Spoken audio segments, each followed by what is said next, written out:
Hi, welcome guys. So today we are going to solve the question 1684. Count the number of consistent strings. So this is a simple question. At first we want to think about the logic behind this so we can find out the solution easily. So guys, question എന്ന് പറയുന്നത് നമുക്ക് ഒരു allowed എന്ന് പറഞ്ഞിട്ടുള്ള ഒരു variable ഒരു string തന്നിട്ടുണ്ട്. ഈ സ്ട്രിങ്ങിലെ ക്യാരക്ടേഴ്സ് ഒക്കെ ഡിസ്റ്റിങ്ക്റ്റ് ആണ്, അതായത് റിപ്പീറ്റഡ് ആവില്ല, ഒരു യുണീക്ക് ക്യാരക്ടേഴ്സ് ആയിരിക്കും ആ സ്ട്രിങ്ങിൽ ഉണ്ടാവുക. പിന്നെ രണ്ടാമത് തന്നിട്ടുള്ളൊരു വേർഡ്സ് എന്നുള്ളൊരു അറയാണ്. ഈ അറയിൽ എന്താണ്, ഈ അറേന്റെ എലിമെന്റ്സ് എന്ന് പറയുന്നത് സ്ട്രിങ് ആണ്. ഇതുപോലെ ഇങ്ങനത്തെ സ്ട്രിങ്ങുകളുണ്ട്. അപ്പോൾ നമുക്കുള്ള ക്വസ്റ്റ്യൻ എന്താണെന്ന് വെച്ചാൽ ഈ അറയിലുള്ള ഇതാണ് നമുക്ക് തന്നിട്ടുള്ള സ്ട്രിങ്, കൺസിസ്റ്റന്റ് ആയിട്ടുള്ള ഒരു സ്ട്രിങ്, ഡിസ്റ്റിങ്ക്റ്റ് ആയിട്ടുള്ള ഒരു സ്ട്രിങ്. ദെൻ നമുക്ക് തന്നിട്ടുള്ള അറ ഇതാണ്.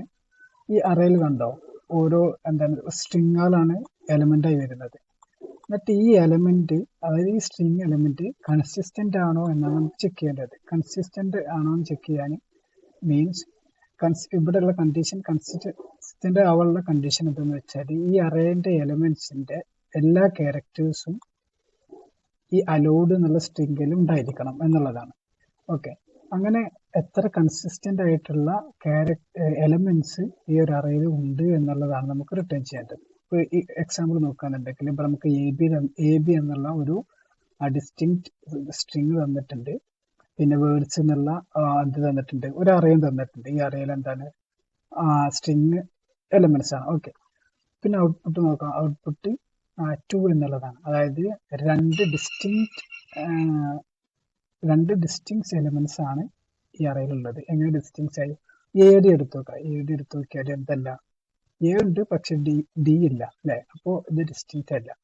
ബി ഡി എടുത്തു നോക്കിയപ്പോൾ ഡി ഇല്ല, ഡിസ്റ്റിങ്ക്റ്റ് അല്ല. പിന്നെ എ ബി, ഇതെന്താണ് ഡിസ്റ്റിങ്ക്റ്റ് ആണ്, കാരണം എയും ഉണ്ട് ബിയും ഉണ്ട് അല്ലെ, റൈറ്റ്. നെക്സ്റ്റ് വരുന്നത് ബി എ, ഇതും എന്താണ് ഡിസ്റ്റിങ്ക്റ്റ് ആണ്, കാരണം ബിയും എയും ഇവിടെ ഉണ്ട്.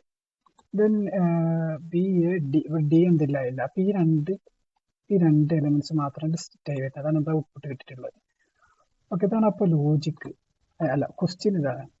എങ്ങനെ നമ്മൾ ലോജിക്ക് കിട്ടുക വെച്ചാല് ആദ്യം നമുക്ക് എന്ത് ചെയ്യേണ്ടി വരും, നമ്മൾ ഇതിന് അലോഡ് എന്നുള്ളതാണ്, പിന്നെ വേർഡ്സ് എന്നുള്ളതാണ്.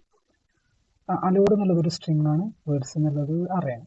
അത് നമുക്ക് ഈ അറയത്തെ ഓരോ എലിമെന്റിനെയും ഐട്രേറ്റ് ചെയ്തിട്ട് ആക്സസ് ചെയ്യണം. അപ്പോൾ ഈ വേർഡ്സ് എന്നുള്ള അറയിൽ കൂടെ ഐട്രേറ്റ് ചെയ്യുമ്പോൾ നമുക്ക് ഓരോ എലിമെന്റ് കിട്ടും, A D, B D, A B A. Okay, അതിനുശേഷം രണ്ടാമതൊരു ഇന്നർ ലൂപ്പും കൊടുക്കേണ്ടി വരും. ഈ ഇന്നർ ലൂപ്പിൽ എന്താണ്, ഈ ഇന്നർ ലൂപ്പില് ഓരോ എലിമെന്റിന്റെയും ഓരോ ക്യാരക്ടർ കിട്ടും. എന്നിട്ട് ഓരോ ക്യാരക്ടറും ഈ അലോഡ് എന്നുള്ള സ്ട്രിങ്ങിൽ ഇൻക്ലൂഡ് ആണോ നോക്കണം. ഇനി അതിലത്തെ ഒരു ക്യാരക്ടർ ഇൻക്ലൂഡ് അല്ല എന്നുണ്ടെങ്കിൽ നമ്മൾ എന്ത് ചെയ്യൂല, ഈ ഒരു എലിമെന്റിനെ ബ്രേക്ക് ചെയ്ത് കളയും. ഓക്കെ, ഇതാണ് ലോജിക്ക്. നമ്മുടെ ചെയ്യാൻ പോകുന്ന ജാവാസ്ക്രിപ്റ്റിലാണ്. നമുക്ക് ഏത് വരുവാണെങ്കിൽ ചെയ്യാം, കാരണം രണ്ട് ലൂപ്പ് വരും എന്തായാലും, അതായത് രണ്ട് ഐട്രേഷൻ എന്തായാലും വേണം. ഒന്ന് വേർഡ്സ് എന്നുള്ള അറേയിൽ കൂടെയും പിന്നെ അറേന്റെ എലിമെന്റിലെ ഓരോ സ്ട്രിങ്ങിലൂടെ നമുക്ക് എന്ത് വേണം, രണ്ട് ഐട്രേഷൻ നടക്കണം. അത് ജാവാസ്ക്രിപ്റ്റിൽ ധാരാളം മെത്തേഡ്സുകളുണ്ട്. വേറെ ലാംഗ്വേജ് ആണെങ്കിലും ധാരാളം മെത്തേഡ്സുകൾ ഉണ്ടാവും ഐട്രേറ്റ് ചെയ്യാറുള്ളത്. ജാവാസ്ക്രിപ്റ്റിലാണ് നമുക്ക് നമ്മുടെ ഫോർ ഓഫ് ലൂപ്പ് വെച്ചിട്ട് ചെയ്യാം, പിന്നെ മാപ്പ് വെച്ചിട്ട് ചെയ്യാം. അതായത് മാപ്പ് വെച്ചിട്ട് ഓരോ എലിമെന്റിനെ ആക്സസ് ചെയ്തിട്ട് എന്നിട്ട് അതിനൊരു ഇന്നർ ലൂപ്പ് ഈ ഒരു എലിമെന്റിനെ ആക്സസ് ചെയ്യാൻ. അപ്പോ ഏതായാലും നമുക്ക് ആദ്യം ഒന്ന് കോഡ് ചെയ്തു. ഓക്കെ, സോ അപ്പൊ നമുക്ക് ഇവിടെ ഉള്ളത് അലൗഡ് എന്നുള്ള ഒരു സ്ട്രിങ്ങും വേർഡ്സ് എന്നുള്ള ഒരു അറയുമാണ്. അപ്പൊ നമുക്ക് എന്താ റിട്ടേൺ ചെയ്യേണ്ടത്, എത്ര ഡിസ്റ്റിങ്ക്റ്റ് ആയിട്ടുള്ള എലമെന്റ്സ് ഉണ്ട് എന്നാണ്.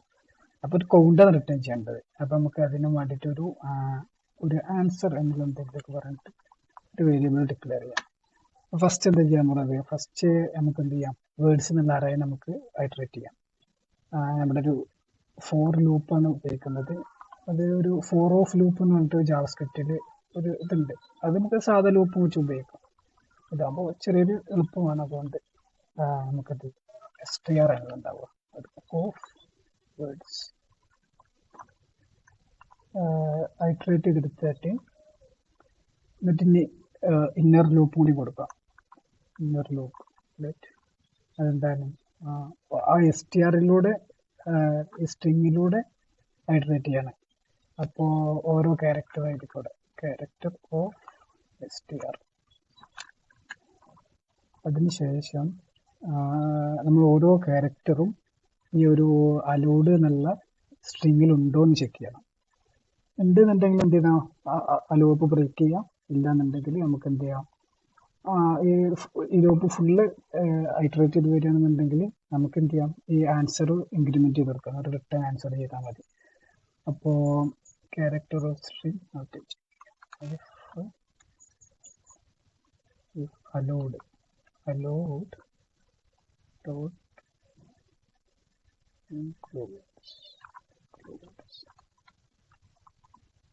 dot includes character. ഇല്ലാന്നുണ്ടെങ്കിൽ നമുക്ക് നേരെ ആദ്യം ഇവിടെ എന്ത് ചെയ്യാമെന്നറിയോ, ഇവിടെ ഈ ഒരു ഔട്ടർ ലൂപ്പിൽ നമുക്കൊരു വേരിയബിൾ ഡിക്ലെയർ ചെയ്യണം. കാരണം ഏതെങ്കിലും ഒരു എലമെന്റ് ഈ ഒരു കണ്ടീഷൻ ട്രൂ ആണെന്നുണ്ടെങ്കിൽ ഇത് ബ്രേക്ക് ആവണം, അത് ഫാൾസ് ആവും. പിന്നെ നമുക്ക് ആ ഒരു എലമെന്റിനെ ഇഗ്നോർ ചെയ്യണം, ആ എലമെന്റിനെ കൗണ്ട് ചെയ്യേണ്ട ആവശ്യമില്ല. അതിന് വേണ്ടിയിട്ട് നമുക്കൊരു is consistent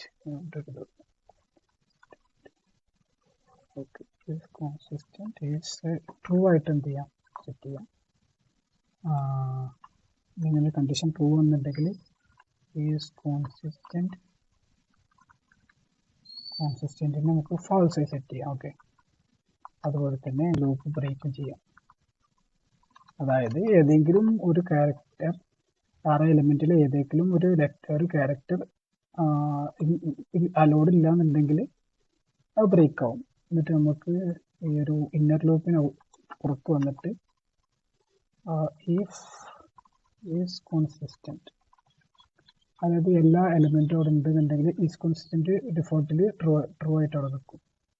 is consistent true ആണെന്നുണ്ടെങ്കിൽ നേരെ ആൻസർ പ്ലസ് ചെയ്യാം.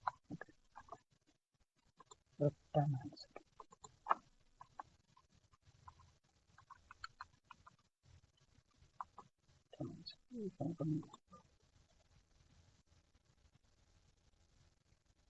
ഓക്കെ, ഇനി നമുക്ക് ധാരാളം മെത്തേഡ്സുകളും അതൊക്കെ ഉപയോഗിച്ചിട്ട് ചെയ്യാം.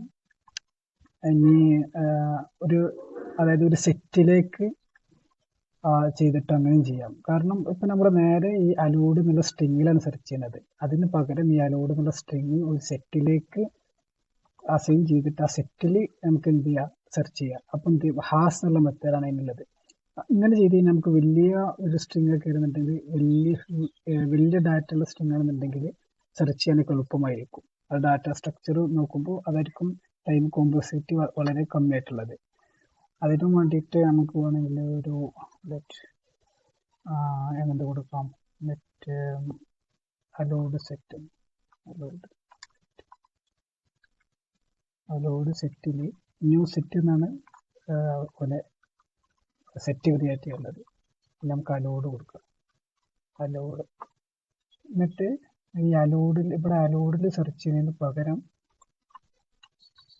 നമുക്ക് ഈ അലോഡ് സെറ്റിൽ സെർച്ച് ചെയ്യാം. അപ്പോൾ വലിയ ഡാറ്റ ഒക്കെ ആണെന്നുണ്ടെങ്കിൽ ഈ സെറ്റിന്റെ പ്രത്യേകത എന്താ വെച്ചാൽ സെറ്റ് യുണീക്ക് വാല്യൂസ് മാത്രമേ സ്റ്റോർ ആവുള്ളൂ.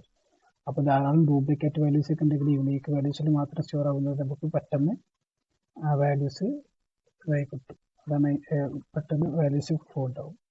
ഹാസ് എന്നുള്ള മെത്തേഡാണ്. അങ്ങനെ ചെയ്താൽ നമുക്ക് ഉണ്ടായി കിട്ടും. ഓക്കെ, അപ്പോൾ ഇതാണ് കുറച്ചും സൂട്ടബിൾ. ഇനി നമുക്ക് മാപ്പ് മെത്തേഡ് ഉപയോഗിച്ചിട്ട് ചെയ്യാം. Okay, thank you.